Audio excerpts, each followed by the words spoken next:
my first day on the job as CEO was at the SSA National Conference in Chico. Introduced me even then. So it's an honor to be back. Thank you for inviting me back.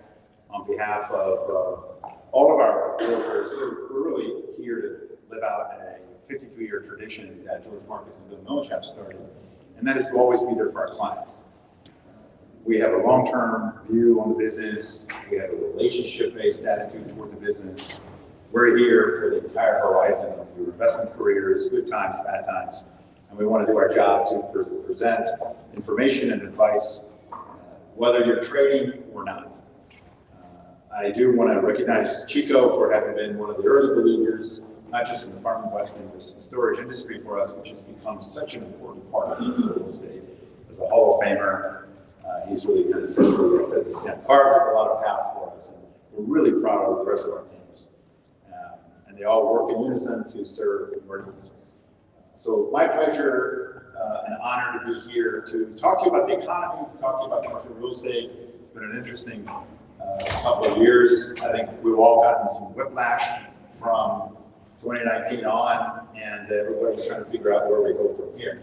So I thought I would just start out with a macroeconomic view and work our way through commercial real estate, banking, and talk about the storage business. Some things that you may not know because of the negative nature of the price that really will help answer this question. Will the U.S. economy perform well in 24, 25 or not? Has to do with looking back before we look forward. Here's some things that I don't think most people are aware of. First and foremost, if you look back at the last 10 years, and assume 10 years ago you were abducted by aliens and returned to Earth today and you wanted to get up to speed on what happened while it was gone. Some of you may have been abducted, but we can talk about that after the presentation. So this is what you would wake up to. This is what you would learn.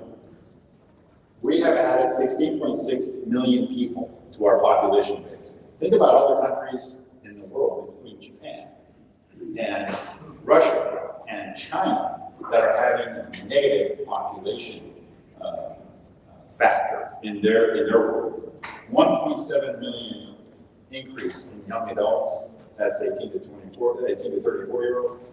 There are 8.5 million more households. Very important to the storage business as household formation, of course. 8.5 million more households. 20 million more jobs today than we did 10 years ago. Unemployment is down 280 basis points from where it was in 2014. We have 4.7 million more job openings to about 9 million job openings. Right now, the companies are still struggling to find qualified workers. 9 million job openings. 38.5% increase in retail sales, inflation adjusted. Think about that. That's core retail sales, excluding food and gas. Think about the consumption power of the United States of America. When you look at those numbers, everybody thinks retail has been so weak and it's been through a lot because of e-commerce, but retail sales have really skyrocketed. Our total economic output has increased by almost $11 trillion. That's the total GDP of Japan and Germany combined. That's how much we've grown by in the last 10 years. So anybody that ever questions the United States of America, with all of our imperfections and the in our short history, but at the end of the day, our system, for all of its fallacies, is the best system on the planet. And we are all privileged to be a part of that. We're all privileged to participate in that, no matter what the beliefs are, what the political differences are. At the end of the day, the system works. And I think it's really important for all of us to do our part to make sure the system continues to function, as well as these numbers suggest. That's over the last 10 years. We've had our share of crises and geopolitical problems in the last 10 years. But I want to save the best part for last. Every single day, including today, 10,000 Americans turn 65. Anybody want to show of hands who's turning 65 today? No, you're not doing that.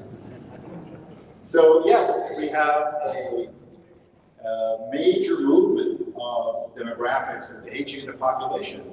That's an important factor. It has some incredibly positive correlations with it, and of course, has some negative correlations as the population ages. We're the only country, only developed country, I should say, on the planet that has 12,000 people per day turning 21 at the same time. At the same time. That dual demographic is a huge asset and a huge advantage to all of us in commercial real estate, and especially in the storage business, because your business is transforming. I'm not as close to it as you all are and our professionals are on a daily basis, but I can tell you, having analyzed this, attended many of our client events, and being here before, I can tell you as an observer and an analyst, this business is transforming. And the demographic shift that we're talking about here at the macro level is affecting your business, but mostly for the better. And we'll talk about that here in a moment. The moment in time that we're in today started out with something that was unprecedented. And that was a global pandemic, something that hadn't happened in over a century. To think about a global lockdown and everything that we all experienced just 4 years ago, that's not too long ago. That we went through this. Actually, it's amazing how fast time has gone. In the fact that the central banks around the world, in a very orchestrated fashion, pumped in more liquidity than had ever been seen. So during the Great Recession, you see it on here, the gray bars are recessions, and this is money supply going back many decades. You'll see that for the Great Recession, the government action, which took over a year to materialize because there was no playbook for the Great Recession and the credit freeze that we all lived through, for those of you that were in business, amounted to about 6% of GDP. 6% of GDP, and it came 13 months into the crisis. Fast forward to the pandemic, we had over 25% of GDP injected starting within 7 weeks. So it was an unprecedented injection of capital, liquidity to offset the effect of the pandemic. At the time, we didn't know it, but it was way overdone. But at the time, when you didn't know where the end was, central banks wanted to lean on a safer side of the equation than being too conservative, therefore they went overboard. And of course, the result showed up first and foremost. Where it showed up was the job numbers. We had added 22.5 million jobs in the prior 10 years. We lost those jobs within 3 months. They were gone, wiped out. We lost every bit of job creation from the prior 10 years got wiped out in like 90 days. That's the crash that you see here. But because of the stimulus and because of everything that ensued, we're well ahead of where we were on the employment front. If anything, the Fed is now trying very hard, has been trying very hard for 18 months to rein in the pace of job creation that was spurred by all the stimulus. So look at the text box, the gray box that shows you 600,000 jobs in 21, 377 in 22, 251 in 2023, and so far 250 something in 24. That job number needs to slow down to 100 to 150,000 before the Fed is really comfortable that they've done their job in reining in inflation. And the good news here is the incredibly strong economic base that we're all benefited from, and the fact that the Fed, despite the sledgehammer that it took to our industry in order to slow down inflation, has been working, and the slowdown is happening. There is a ways to go. In October, when we were basically looking at 2024, the statement that the Fed made everybody expect 4 to 5 interest rate decreases this year and 150 to 200 basis point reductions by the Fed. We knew at the time that was way overly optimistic because inflation is going to be stubborn and the labor market was really posting still very strong numbers. The January number came in way ahead of consensus. So the Fed isn't quite there yet, and to the point that you hear from the press that the interest rates are on the corner. I wouldn't be surprised if there is only a couple of reductions this year, 25 bips apiece, really more for messaging than for any real effect. So interest rates coming in is not going to be the savior of the pressure on values, and we'll talk about that in a moment. Here's the inflation picture. You see how out of control it became. So you had the combination, of course, of the injection of liquidity, but at the same time, we had the supply chain problems around the world that added to the price pressures, all of which have eased. And so, yes, we're making a lot of progress, and I really do believe that over the next 10 years, inflation is going to be higher as a baseline than it was over the last 10 years, which means interest rates are likely, and even after they come in, are likely going to be higher in the next 10 years than they were in the last 10 years.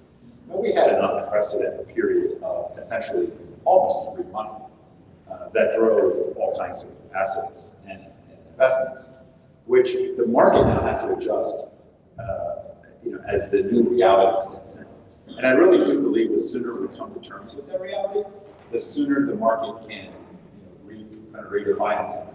So here's the effect on what the Fed has to do. Of course, you know this very well, but in addition to the interest rate, 500 plus basis point increases in interest rate, we've also had this unwinding of the Fed balance sheet because they had to buy so many bonds during the crisis in 2020 to create liquidity. Now they're letting all that basically mature into the market, which creates additional pressure on interest rates.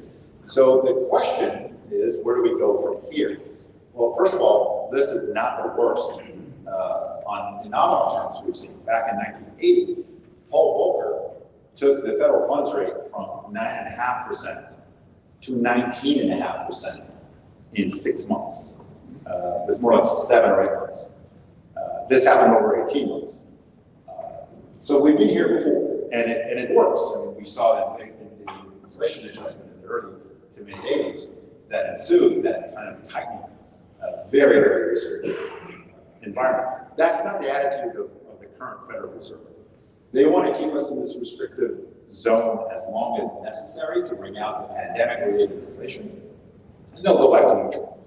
And I think neutral is somewhere around 4.5%, 4 to 4.5% on the federal funds rate versus the 5.5% that we're in today. That's about it. I don't think we're headed back to the 2.5 to 3s that people are hoping for. Here's the fact that the slowdown in jobs. On the left, you just see it decelerate as the interest rates have gone up. And you can also see the slowing of job openings. As robust as job openings are, they have been slowing, which is exactly what the Fed does. So pretty good progress.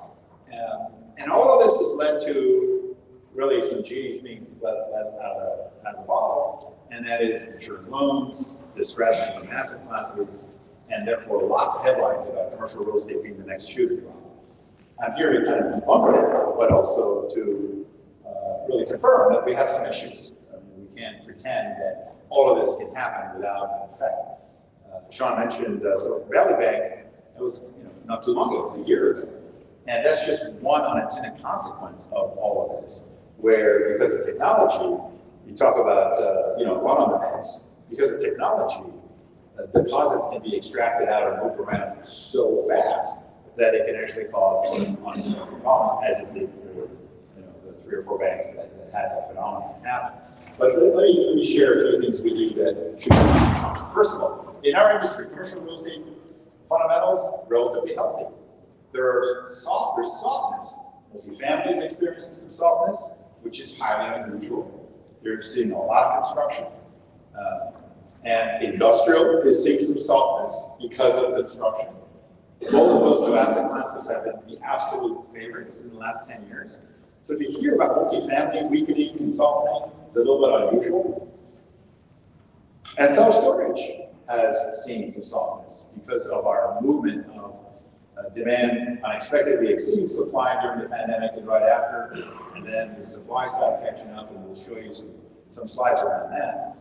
But you look at a product type like retail, which is 10, 15 years into its pain of having to reinvent and reimagine brick and mortar retailing because of e-commerce.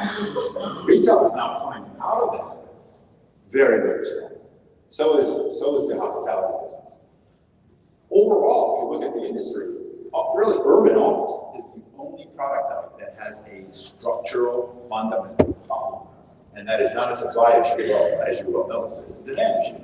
It's going to take a long time for the use of office spaces, we can get back anywhere close to normal. And I don't believe we'll ever go back to pre-pandemic office use, especially in urban areas. So that is a complete kind of reconfiguration of what's going to happen to that product type. Urban office, even suburban office is doing better. Everything you hear about the office market, by the way, is also a mixed story, and I'll elaborate on that in just a moment. So we don't have an industry like previous cycles that is widely overbuilt or widely distressed. That's the number one thing to keep in mind. The second thing to keep in mind is that the maturities that everyone talks about and the press builds out so much is really concentrated in 24 and 25. After the next 2 years, this year and next, we're going to see a significant easing of the volume of maturities. And as you see here on the text box, the Fed and the Treasury came out about a year ago or so, 9 months ago, and basically gave direction to the banks as to working with owners to extend loans and avoiding mark-to-market fire sales. We've seen some of it. That's why you're not seeing the distress that opportunistic capital always looks forward to. It didn't quite come to fruition after the great financial crisis. It's not quite come to fruition after this round of a market disruption. There is situational distress, and there's some of that all over the place. There's plenty of short-term debt that is turning out and now has to be refinanced with fresh capital, rescue capital. Equity is getting wiped out in multiple asset classes for aggressively underwritten deals. Those are opportunities. We are coming across them all the time, and we're helping our clients solve that problem. We're helping buyers come in and acquire those assets. There is financing available for it, but there's a cost to it. And some equity is being wiped out in some of the best product types and some of the best markets. So it's situational distress, not systemic distress. And I think that's where a lot of the opportunity is. Frankly, one of our key reasons why we're a very large firm and we have the boots on the ground is to satisfy that local market coverage and need, and being in touch with who has a problem that we can help solve, which then becomes an opportunity for somebody else. Let's talk about the banking system. First of all, it's more liquid and well capitalized today by miles than it was going into the Great Recession. I mean, by literally trillions of dollars. Banks are well capitalized. And the pressure from regulators to keep that capital reserve very high is actually one of the reasons banks have pulled out of the market and are very, very, let's call it at a very high disadvantage versus other lenders right now. But if you look at the commercial real estate next shoe to drop headline, it's really debunked by these numbers. Of the total debt that U.S. banks hold, a portion of it, of course, 25%, 24.2%, is dedicated to commercial real estate. Within the commercial real estate part of that pie, office buildings make up 15%. Office loans, multifamily makes up half. And most, by far, multifamily assets are covering debt service and performing just fine. This translates to the total exposure of banks to office buildings at 3.6% of their total outstanding loans. And within office, anything that's built in the last 15 years or sooner has an average vacancy rate of 11.5%. It's the older urban product that's running at 25-30% vacancy rate. So even within the 3.6% of loans that are office loans, about half are performing just fine. The other half is really disrupted. So is this big enough to break down the banking system? I don't think so. I really do think that it will be worked through. It's creating a drag on the market because the liquidity is so tight. But nonetheless, we have far more liquidity today than we did. As Sean said, certainly a year ago, but definitely during the financial crisis. So we're expecting the lending standards to start easing. You see how they peak back up with loan officers tightening back to the previous peak in 2020. As the Fed starts to ease, we believe those loan standards will ease as well, and the banks will become a little bit more participatory in the marketplace. And of course, you see the effect of the tightening on the loan values, which are significantly lower today than they were at the peak of the marketplace. So there is tighter underwriting, the need for more equity, and less proceeds from most lenders, which means that price adjustments, depending on the asset in the local market, have to be tuned up with this new reality. And that's what I mean by the fact that the sooner we come to that reality, the sooner the market gets moving. This is a chart I always use. It's a great benchmark of the gap between cap rates and interest rates. You can see going back to the 90s, we had one of the biggest gaps between interest rates and cap rates, which indicates, of course, the best time to buy post-pandemic because interest rates went down to near zero. And then look at the speed by which the gap narrowed again, where we know cap rates are sticky. We know that sellers take a while to adjust to the realities of the marketplace.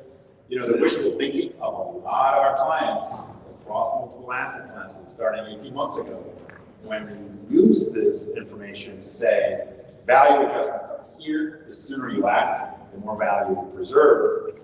Many were hoping for a miracle from the Fed, a reversal, or something that would basically slow down the interest rate increases, which were not very likely, and therefore they chased the market down. And there's multiple examples of that. The sooner the reality sets in, the better. I'm not suggesting bargain-based pricing by any measure. What we're seeing is that if an asset is properly valued, all things being equal in terms of NOI, rent growth, and so on, with a somewhere between a 15 and 20%, 15 to 25% adjustment from peak in March of 2022, we generate multiple offers for well-priced assets right now in this environment. So it's not a question of capital. We'll talk about how much capital there is on the side. It's a question of proper underwriting and realistic valuation. The market is active. It's trading as we speak. So the question is, how fast will the blue line adjust? And it's adjusting at a different pace by a different property type. But that adjustment is definitely occurring, and we're seeing it. This is what I mean by the record capital on the side. This is a tracking of formal funds and pools that are declaring to be actively looking at commercial real estate. It's almost a near record. We know there's a wall of capital waiting to come back into the market. The question is, how fast will the values adjust? How fast will lenders become a little bit more relaxed in order to help facilitate transactions? And are you going to be first in or last in? And it's one of the other things that we try to really message to our clients is stay active in the marketplace. Look at inventory, look at pricing, and be ready to make offers. Not unrealistic offers, of course, that waste a little bit of time, but the group of clients that we've worked with over the cycles that have stayed very active in the marketplace. So the first ones to be able to take advantage of the market shift. So self-storage, key drivers and advantages. First of all, shifting gears now to the self-storage industry. Our demographics are extremely well aligned with the future of this industry in that, you know, the young adults that are coming through the system that are hitting marriage age to their first home purchase age is at an all-time high. That demographic movement over the next 5 years is going to be extremely positive for demand for self-storage. First. Second, if you look at the pent-up demand created by young adults moving home because of the pandemic and living with their parents unexpectedly, raise your hand if you've experienced that. I'm going to go through it myself. But in all seriousness, it's a phenomenon, and we're all, as boomer parents, experiencing 32.4%, or 24.5 million young adults are living with parents. That's 4.2 million more than the long-term average. At some point, that demand is going to get released in the marketplace. Don't know exactly when. Of course, when the job market is slowing, it doesn't help this particular aspect, but we have pent-up demand. And this is really interesting. Our research department provided this, is in the way that the pool of younger consumers and users of your properties are engaging in that. On the left side, you see the portion of the population that is in the Gen X or Boomer and the Millennial category. And then the outer ring essentially is the same thing, identifying the same age groups for users of self-storage. And you can see that the young adults are really starting to dominate the profile of the client base. And on the right, you see that the younger generation seems to have more visits and more engagement with the units that they're renting than the older generation. So to me, the first graph, which is essentially showing you, the maturing of the younger population coming into the typical marriage age and typical first home buying age, is a big positive. And then this profile is a big positive in the way that the industry is being recalibrated to attract and interact with the younger generation. It's very important. Household formation is another incredibly important indicator, correlates so strongly with demand. And based on the current forecast, based on the fact that interest rates coming in is going to spur some more home buying, although prices have stayed very high, or apartment renting, either way, household formation should be on its way up, which is a positive indicator for storage. Now, on the supply side, we know very well, again, as an observer and an analyst, I've seen the swings on the supply side of the storage business. They can be pretty wide and pretty disruptive. If you take a kind of a big picture zoom out and say, how are we doing on the supply side of the equation? This picture is not alarming. 2.6% increase in the total stock relative to what we've seen in the past doesn't seem like a scary number. But if you contrast that toward the right end of this long-term analysis, you see the construction blue bars versus the absorption slowdown after the great boom of the pandemic. Look at the orange line of demand being spurred by the pandemic.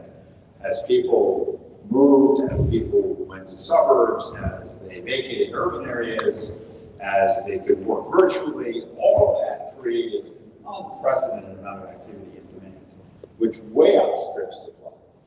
As that has now shifted back, and the supply has stayed fairly constant, down a little bit, but not much, all of a sudden the picture in relation to the demand doesn't look as good. And so the present state is one of rising vacancies and softening rents, as you well know. But you look out to 2025, 2026, when the incredibly high cost of construction and the ever-increasing difficulty of adding any kind of product type starts to really show up. I think supply will be harder and harder to add, while demand should be improving. So over the next couple of years, I would expect us as an industry to go into a much more favorable supply-demand picture than we are in today. And let's not forget that your industry is so elastic and so responsive. We were talking a little bit earlier about how you can lower rents, bring tenants in, and then increase rents. But now, especially with the younger generation, you have to have that price sensitivity, not to overdo it. We had the benefit of the tailwind from the pandemic, which we don't have at the moment. And so you can start to overreact in terms of trying to catch up on the rent increases and push tenants out. That's the fine balance that I think we have to navigate over the next couple of years before the balance tilts more in the favor of demand. Here's just to give you some local flavor. My job really today is to give you our perspective on the national level. But where we really add value for you is at the local level and knowing our markets and knowing our neighborhoods and sub-markets. So everyone's always interested in vacancy rankings. We have this particular ranking I wanted to share with you. Also, construction ranking. We know the top 10, top 20 metros where there's the most amount of construction, least amount of construction. Please talk to your Marcus Millichap advisor or reach out to us, and we're more than happy to provide that information. But you can see just the amount of variation at the national average versus some of the local markets. And this is where the local distinguishing of markets becomes far more important over the next 2 to 3 years than it has been in the past several years, because the overall macro wave is no longer carrying the industry. To see in Nashville and San Antonio that are relatively strong markets from the standpoint of job creation, demographics, have such high vacancies, really speaks to that construction issue. Whereas the San Francisco Bay Area, for example, which is kind of slow on the job front, but doing well on the supply side, it's more constrained.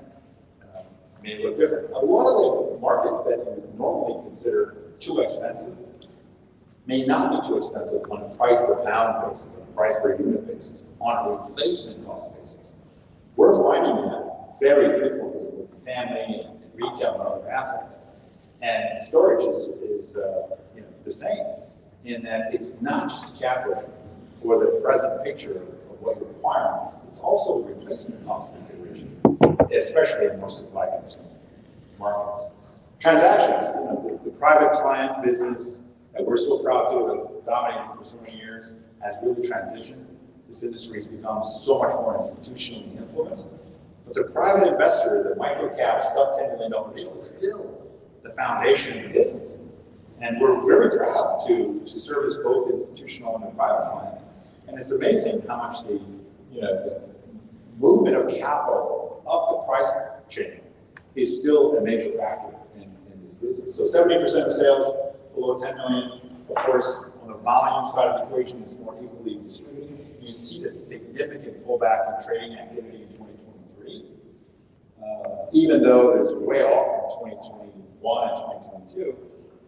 Not that different from the previous 3 or 4 years of activity. So again, the market is active. We've seen a much bigger pullback on the larger transactions.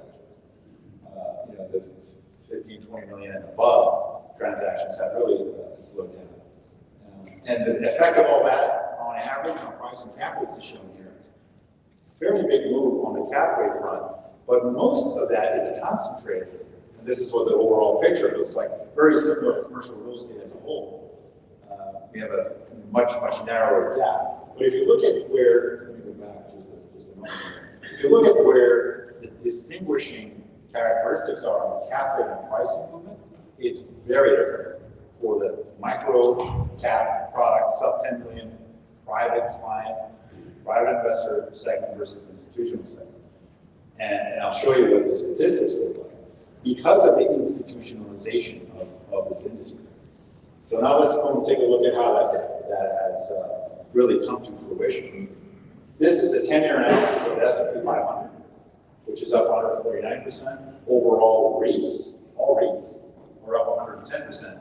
And storage, publicly traded REITs, are up 263%. This shows essentially the public capital markets coming into the storage business at an incredibly fast pace and bringing that institutional Wall Street influence into the industry, which is a very big positive. And on this chart, I wanted to show you the public pricing of self-storage versus the private market pricing. Because this is fascinating. The public market is always ahead of it. Right? Stocks move 6 to 9 months ahead of everything. Right? So using that theory, look in 2022, the public markets already pulled back. Storage REITs had a 27% decline, while the private market average price per unit actually went up in 2022. This is way ahead of the Fed actually materializing in its tightening. It just started. Hence, the market moves way ahead. And then look at what happened in 2023. It reversed, where the public market is now regaining confidence because it's looking ahead, and the private market is lagging. So if the public market's ahead, or always ahead, that tells us that the worst is over on the valuation part of the equation. The private market still has some ways to catch up, and we're set for basically a recalibration of the market moving forward, especially as interest rates come down. And here's a distinction between the microcap, cap rates, and pricing. Those cap rates have moved up much more than the larger assets, 15 million and above assets, which are essentially flat. And in analyzing all this, it becomes very clear that there hasn't been as much trading on the institutional side, so the market discovery isn't as liquid and active as on the private market side and the smaller deal side of the equation, of course. But it's really interesting to see the distinction, at least as a snapshot. Part of the reason why I think all of these things that we have angst over today is really only a very small piece of the puzzle, is that if you zoom out and ask yourselves, where is capital coming from and where is it going? And having just established the influence of institutional capital into the self-storage business, I can tell you that that indication for us is a very, very positive one. Besides the demographics, besides the Fed now being done with tightening, and besides the fact that I believe the supply-demand picture will improve in the next couple of years versus where it is today, is the fact that institutions are under-allocated to commercial real estate. On the left of this chart, you see their allocations increase over time, but only from 8% to 11 or 12%. And that's overall institutional allocations to commercial real estate. If you look at pension funds, which are managing $30 trillion of wealth, under 5% is allocated to commercial real estate. So this, to me, is a significant indication of future capital flows, future need for yields. We still have a very favorable tax structure as an industry, and I think storage is going to be at the forefront of all that. Lastly, I'll close out. I get this question everywhere I go. Which markets are doing better, not just by any product type, but I do want to share with you that even with all this economic kind of clarity that's now coming with the soft landing, very unlikely to see a recession this year, the Fed pivoting and so on, the differences in job creation by metro are huge. You look at it, Dallas, Fort Worth in the last 12 months, having added over 100,000 jobs. LA, almost 100,000 jobs. Philadelphia, 80,000 jobs. Atlanta, 73,000 jobs. Boston, Houston, New York, DC, Las Vegas, all adding somewhere between 40 to 70,000 jobs on the left side of the equation, the top metros. And on the right, we see some of the metros that are lagging for a variety of reasons. Some of those markets were adding much more jobs a year ago, and they're kind of cooling off. But this is, I wanted to close with this to really pinpoint the importance of local market expertise and how much pride we take in providing that to you. So that's the conclusion of my formal presentation. Appreciate your time and attention to it. I know there's a lot of data. Hopefully it gave you some perspective. I don't know if we have time for any questions or if you'd like me to take it. I'm more than happy to take it if we have time. Yeah, great, about 5 minutes. So the first softball question is, anybody have one? You know, one thing I left out of my presentation that I should really emphasize is that from the standpoint of the ultimate question I get wherever I go is it really now the time to sell or buy? And we believe it's time to do both. On behalf of every broker, every advisor, and every financing expert from Marcus Millichap, we think you can do all of them. We can do your refis, we can find you some capital, and transact right away. Don't hesitate to have us help you sell or buy. Yes, please. I appreciate the positive outlook overall. I think you're spot on with the media says. I guess my question is, millennials are 38% of the consumer base. Do you have concerns with their student loan debt? So the question, in case you didn't hear it, is given the importance of millennials coming through the system, are we concerned about the student loan debt and how much of an anchor that is for them? The answer is somewhat. I don't think it's a big enough problem to really put out the flame that is created in consumption, housing demand, job mobility that millennials are bringing to the game. It is a drag on demand, especially on the home purchasing and usual consumption. I don't think the answer is for government bailouts and wiping out people's debts and encouraging people to be responsible with taking on financial responsibilities. But I do think that their wealthy parents are going to help when it really matters. That's part of the equation tied to how many young adults have moved back home and are living with parents. So I don't see it as a major problem to the forecast, because at the end of the day, the country as a whole, between the two generations, has the wherewithal and the wealth to offset that drag. And in time, to hopefully reform the systems where we don't have runaway student debts. You know, what's amazing about that, I had student loans. Jesus, it took me, 10 years plus to pay them off because I had to put myself through school. It was a very expensive school. Because in the 80s, there was no virtual schools, and I had to go to night school because I had to work at Grove House as a data entry clerk, as Chico mentioned. During the daytime, there was no virtual options or any other options for that matter. So I paid a lot of money and I took on a lot of loans. It worked out because it helped my career, but it was a major drag, of course. There is so much unnecessary issuance of some of these student loans for other purposes than real education, and it's making it so easy for people to get hooked. And it's not really directed at a well-organized education plan to where you end up with a marketable degree or a marketable skill set that then gives you a better economic future. And so some of that abuse and kind of loose underwriting, lenders just wanting to basically put money out and get people on the hook is where the problem is. It's not so much with the concept of student loans, it's with how it's being built. Anyway, that's a little bit of editorial. Any other questions, comments? Yeah, please. Where do you see the per capita, I'm trying to phrase it, the per capita demand for storage to go? Square foot per person. Do you see that? Because in my experience, it seems as though people are consuming more and more storage. Never mind that there are more people out there. So do you see that as continued growth? That's a great question. And I'll reference my answer, my experience on the retail side.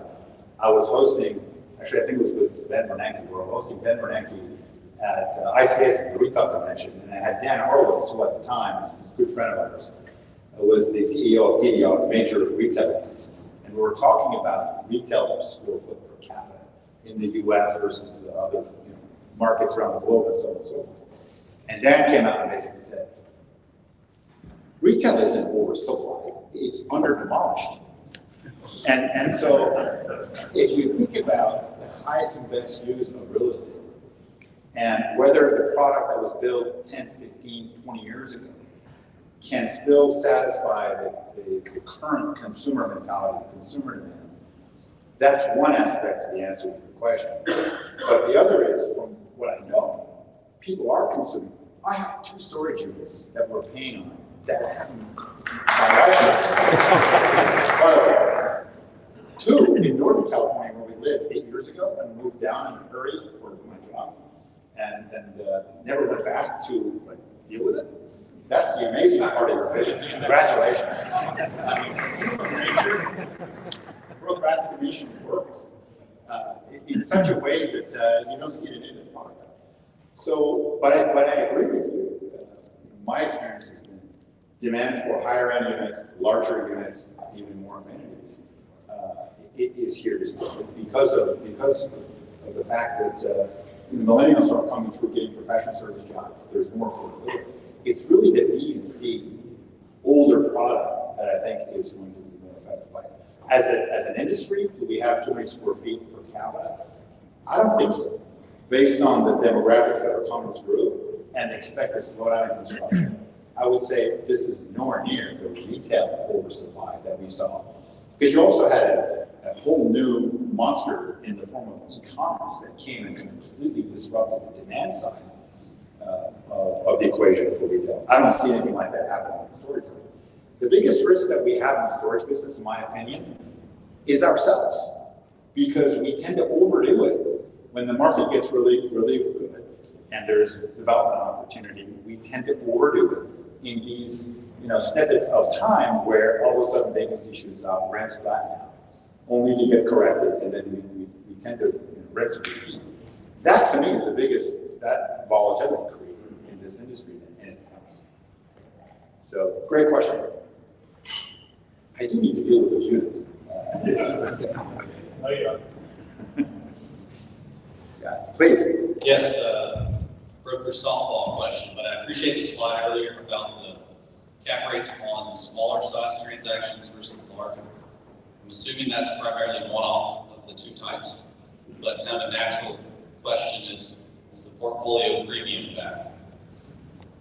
Well, so the statistics that I provided were based on, it's an average of all sales that we're tracking, of all price points. We just happen to cut it to under 15 million and what it's doing, and 15 million plus what it's doing. It wasn't like a few deal samples. It is the entire market that we're tracking and averaging for you on those slides. The portfolio premium, I would say that in this current window, some of our professionals may disagree with me. I'm not seeing it because of the capital constraint and the fear factor in the marketplace, but it's never too far away because the things that are making the capital that wants to scale come into the market aggressively are temporary. It's the Fed, it's the question of soft landing, and it's the question of how much this construction is going to pull back so I don't have a big supply problem going into 25, 26. If you get clarity on those 3 points, I think in 2025 the portfolio premium is back because that institutional capital that has very little activity right now is going to show up. It's going to want to put a lot more money to work than it is right this minute. That's my view. Hopefully that drives with what our people are seeing. Any one more? We have time for one. Yeah, please. You mentioned, think rates are going to go back to where they once were, and so many people are locked into these low interest rate mortgages. Moving such a big part of this business, when do you think people will start moving again? So great question. Given how many homeowners have low interest rates locked in, that's keeping them from wanting to sell their homes and moving, which is the reason prices have stayed so stable, even during this amazing interest rate increase. When do we see the interest rates coming in enough to spur that sales activity? I don't think interest rates coming in is going to be enough to offset the amazingly low interest rates people, many of us in the room probably took advantage of that. Therefore, I think the mobility is going to be hampered to a large degree. But I look at that question this way. When you get a new job offer, or you got a new career opportunity, or your spouse it goes through the same thing, and it becomes essential for the next move, next chapter in life to occur because of a move, I don't think your low interest rates in the asset that you hold today is going to be reason you pass on it. I really don't. People want mobility. People want to take that job or move to that new city or whatever it is. So I think it's been a drag during the fear factor years of 2023. And so far in 2024, people are still a little bit deer in the headlights, but I don't think it's here with us. So interest rates will come in, they'll help that to some extent. Job growth is slowing, so you have less reason to move. But I think time is the other factor. You have, divorce, family situations that change. I also see a big boost in single-family home rentals, where people do want to move, but they don't sell their homes and rent it out instead because it's a positive cash flow investment. We're seeing that quite a bit as well on the rental side of the market. So I think it'll all balance out. I just think that the overall household formation picture looking ahead is going to look better because of lowering interest rates, because of pent-up demand.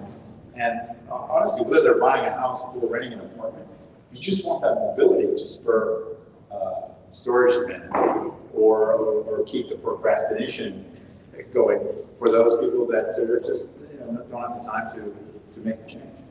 So with that, I really appreciate the time that was allocated to us. I really enjoyed it.